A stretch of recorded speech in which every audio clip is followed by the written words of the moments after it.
To artist profiles and web-exclusive performances, GospelMusicChannel.com is your daily source for news, entertainment, and programming highlights. It's all gospel, and it's all online. Surrounded by your glory, one will my heart feel. Will I dance for you, Jesus? Or in all of you be still? I think we always wanted to be a band that led people in worship. Everything else we never saw coming. We're not rock stars by any means. We don't want to be. We're more of a brotherhood than friends. We've always said, as long as we still see fruits from what we're doing, we'll keep doing it. As big as I could have dreamed, it's been bigger. And I can only imagine. As one of Christian music's most popular bands, MercyMe has experienced great success in the midst of great suffering. Hope has come to save the day. For whatever reason, God has gifted us to somehow be at our strongest when people are at their weakest. That's not a bad trait to have when you're in ministry. Living out their calling as a band made to worship, this is MercyMe on Faith and Fame.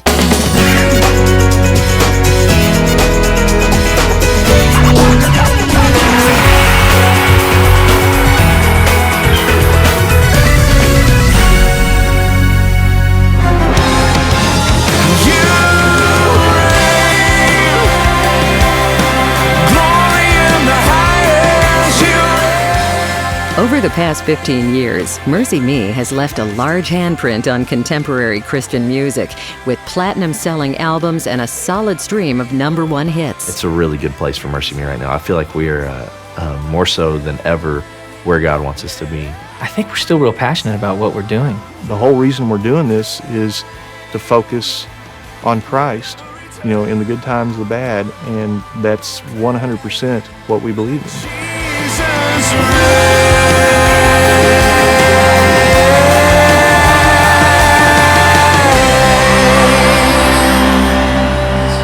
The men of MercyMe have indeed experienced the good times and the bad, which their songs often reflect. As the band's primary lyricist, lead singer Bart Millard often draws inspiration from his own painful past. Well, my parents divorced when I was 3, and my brother's 5 years older than me. And so they kind of had this kind of vital decision of, well, because I wanted to go with my mom and my brother wanted to stay with my dad. And they just thought it was important that my brother and I stay together. And since we already were, had family and everything else in Greenville, we decided to move in with my dad, which is kind of rare. And so from 3rd grade on, that's pretty much all I knew. I'd see my mom during the summer and on holidays. It wasn't like every other weekend. It was, further apart, which was really tough for me as a young kid because I was certainly a mama's boy. And my brother graduated when I was in 7th grade. And he went off to college. And so from 7th grade on up, it was just me and my dad. And we got extremely close during that time. And then my freshman year in high school is when he was diagnosed with cancer. So my whole high school career into my freshman year of college when he passed away, it was a different thing. I mean, I had to learn how to take care of my dad in those last few years.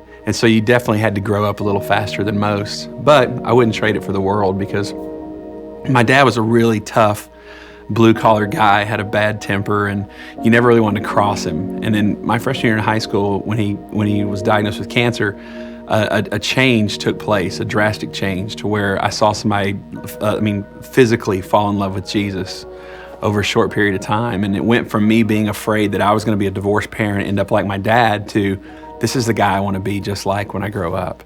By the time his father passed away, Bart had made the decision to enter ministry. So when a youth internship in Florida was offered, Bart saw the opportunity for a fresh start. Once established, the eager young intern immediately got involved with the church's praise band, where he met a high school rocker named Mike Scheutzer. We totally didn't click at first. Like, he was this little vest-wearing Stephen Curtis Chapman wannabe with the mullet and everything, and I had the long hair, and I wanted to be Pearl Jam or whatever, and totally never took the time to get to know him at all, and he probably felt the same way about me.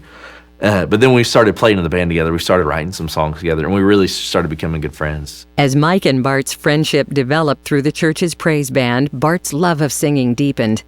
Recognizing his heart for leading worship, Bart's youth pastor suggested he help out behind the scenes with a traveling ministry group, All-Star Missions. My youth minister was involved. He would travel to wherever they were, and he would do like the PowerPoint or slideshow presentation, like doing the words. He was behind the scenes. Well, one weekend he couldn't make it, and so he wanted to send me in his place. And I was like, man, I don't know how to plug in a TV, dude, much less what you're doing. He's like, I'm telling you, just go and hold the cords, look like what you're doing. And he said, there's a guy named Jim that'll do it for you. I realized he was pretty much ADD. He was excited about things, you know. But I also knew that he didn't know jack squat about technical stuff. I have all these cables and this little projector, and I don't have a clue what I'm doing. Like, I stood there for like 30 minutes alone behind the scenes going, I don't know what to do at all. And Jim kind of strolls back and he's like, hey man, what's going on? I was like, well, you know, I was just trying to get this in here, and the flux capacitor is, you know, I'm just making up words. And he's like, well, you got the out going into another out, and this is going over here, and, you know, that's not even plugged in. So I'm like, no, I'll do it like this. He did it all for me. And I was like, hey, yeah, you know, I was just going to do that. Now, after about the third time of doing it, I realized that dude doesn't even know how to plug it in. He's just getting me to do it, you turkey. And so we hit it off, and he really saved my tail on that one. Noticing that Bart's vocal abilities far outpaced his technical skills, All Star Missions invited Bart to sing with their praise band, directed by keyboardist Jim Bryson. Eventually, their travels with All Star took them to Switzerland, where they led a church camp for military kids. It was there, during an outdoor service in the Alps, that Bart's eyes were fully open to the power of praise and worship. I remember standing on this rock and, you know, I don't know, 200 or 300 people in a huge circle around me, and they're just singing the top of their lungs. And man, it was a mountaintop experience to say the least, but it changed my life. I'd never heard anything like that, and I knew that I would never be the same. And Jim and I sat next to each other on the incredibly long flight home, and that's all we talked about was, man, how can we do this and not have to get real jobs? You know, there's got to be a way that we can do this somehow. And Jim, mind you, is living in Oklahoma where the ministry is. I'm still in Florida. And so I go home, and maybe over the span of a summer, I'm trying to convince Mike, we need to move to Oklahoma, because if we do hit it big, it's centrally located and all this kind of stuff. And then he comes back from this week-long, you know, church camp, and he's on his mountaintop high, and he's like, hey, we're going to move to Oklahoma. And I laughed at him. I was like, yeah, okay, whatever.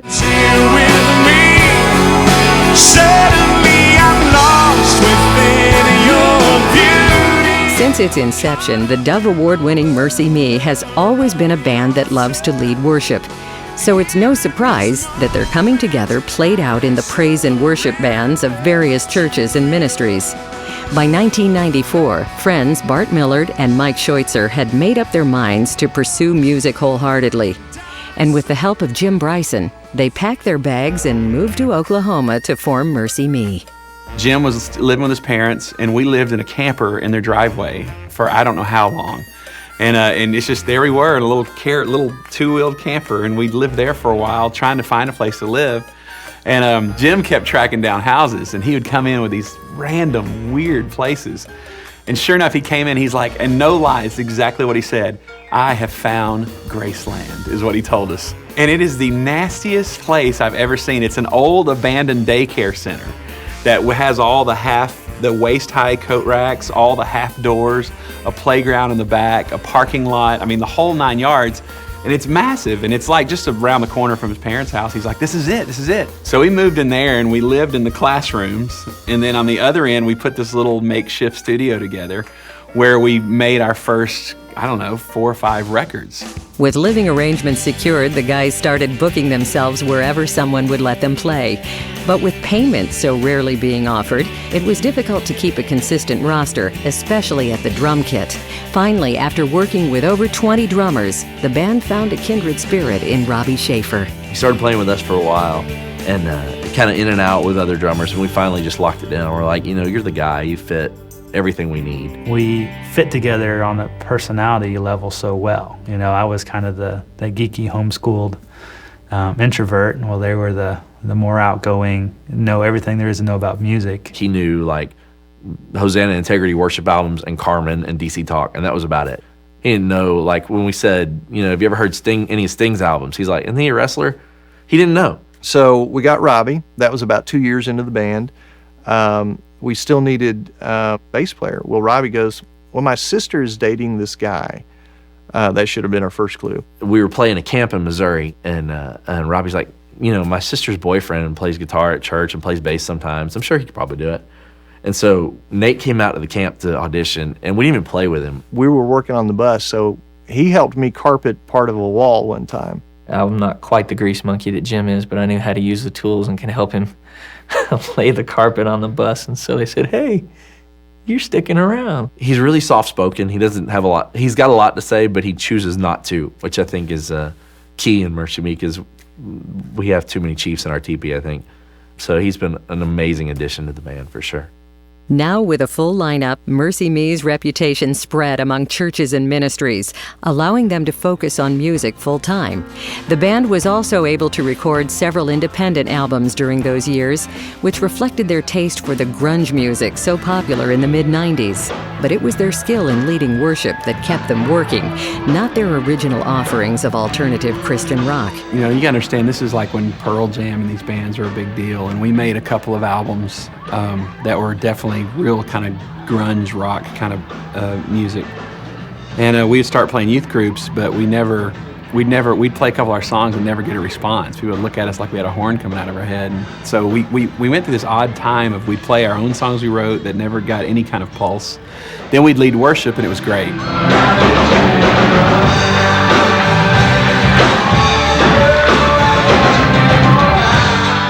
And it was so funny because, you know, you lose track of what you're called to do. And it was right there to realize, man, when we lead worship, there's something happens. You know, we went through a lot of trying to figure out who we were as an independent band. We had 6 years to kind of figure it out. We first we wanted to just be a band, but worship was paying the bills. And then we realized, wow, not only is worship paying the bills, but it's kind of fulfilling us. We started thinking, okay, you know, maybe we should try writing worship songs. One verse, one chorus, it'll fit on PowerPoint screen, it'll be fine, it's real simple to learn. Did a whole album of that kind of stuff, and we needed one more song to finish it out.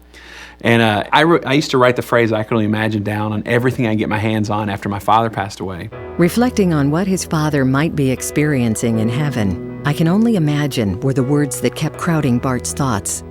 Recognizing the familiar tug of inspiration, Bart finally gave voice to his grief, sharing the hope of heaven through song. I was on a bus in the middle of the night, and I was trying to find a blank page to start writing this last song for the independent record, and every page had I Can Imagine written on it. Couldn't find a blank sheet anywhere.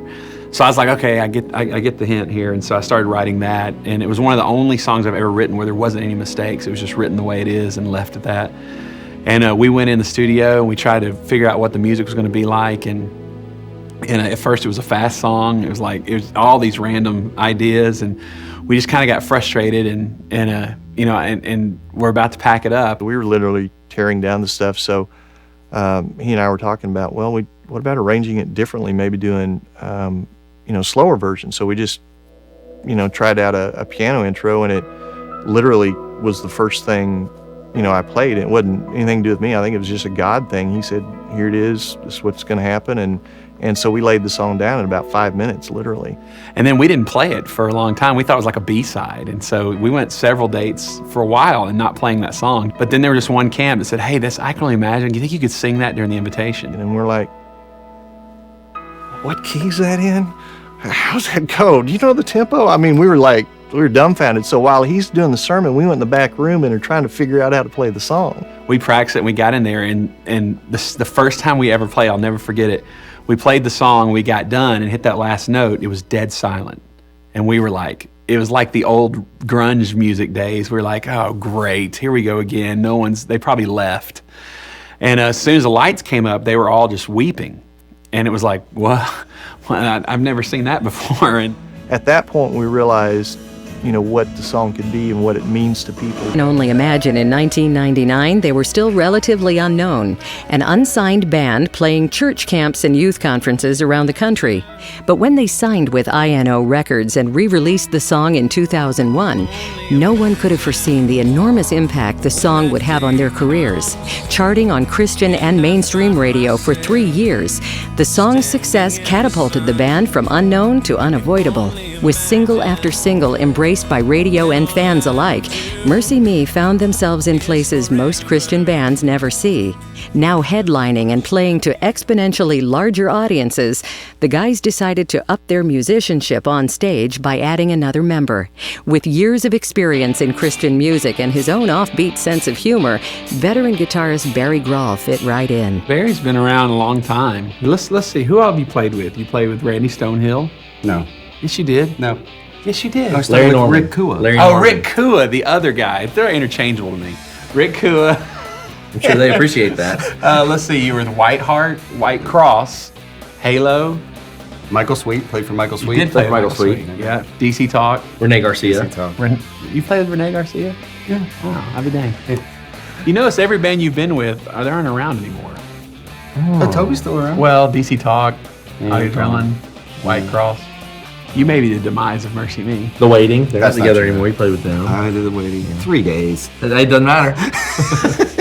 We just hit it off real well with him as far as just being friends. And the fact that he's an amazing guitar player was almost just like a bonus. There's a huge difference between playing for an artist and just being a sideman and then being part of a family. And this was a family. MercyMe's family philosophy proved to be of utmost importance after Barry joined in 2003.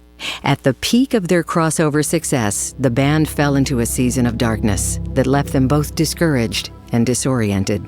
In about a 6-week period, we had about literally 7 or 8 people pass away that were somehow connected to our lives. One of the first one was a friend of ours that had twins, and she was 8 months pregnant, and they lost the heartbeat on both of them. So she was so far along, she actually had to give birth to the babies, and they had a funeral, and it just really impacted us. Then our manager lost a family member, and then it just snowballed. My father passed away, and then I think the final thing was Bart's brother-in-law, his 20-year-old brother-in-law, was killed in a car crash. You know, Chris passed away, my uncle passed away a month later. Gracie was born 7 weeks early. My son was diagnosed with diabetes. My father-in-law had what they thought a brain tumor, and I remember just the emotion of him coming out and going to be okay was overwhelming. You know, when all this happened, we just, we were just numb for a long time, and we didn't know what to do. We didn't, know how to respond. So a lot of that came out, in the music that we were doing. The song Homesick was written specifically for Bart's brother-in-law, Chris, for his funeral. And it never was meant to be on an album, never meant to be done anywhere except played that one time at the funeral. And it was my in-laws, it was Chris's parents that said, more people need to hear this. And they're the ones that kind of encouraged us to put it on the record. And so we went from not sure what to say on the album to all of a sudden the songs are kind of taking a life of their own. God is allowing something that you've gone through to minister to, however many million people. It's through all these tragic moments we seem to draw closer to Him. I know I do in my life. And the ultimate goal is to draw closer to Him and Him be glorified. And I just wish there was an easier way. The glue that's kept us together is that it's family. I'm closer to them than probably my own brother. We put up with a lot from each other because of that, and we realized that it's bigger than whether or not Jim ticks me off or I'm mad at Robbie. It's bigger than that. I think we're kind of past are you going to get along? You think you're going to make it? To where it's like, I think it was Bono that once said, being a band's like being the mafia. The only way to get out is when you die. And I think we are stuck in that groove right now. So there's either going to be a lot more records or somebody's going to have a bad day soon. With a unique blend of humor and humility, MercyMe is confident in who they are and who they are not. It's an attitude that keeps them grounded in a culture more inclined to worship the singer and not the Savior.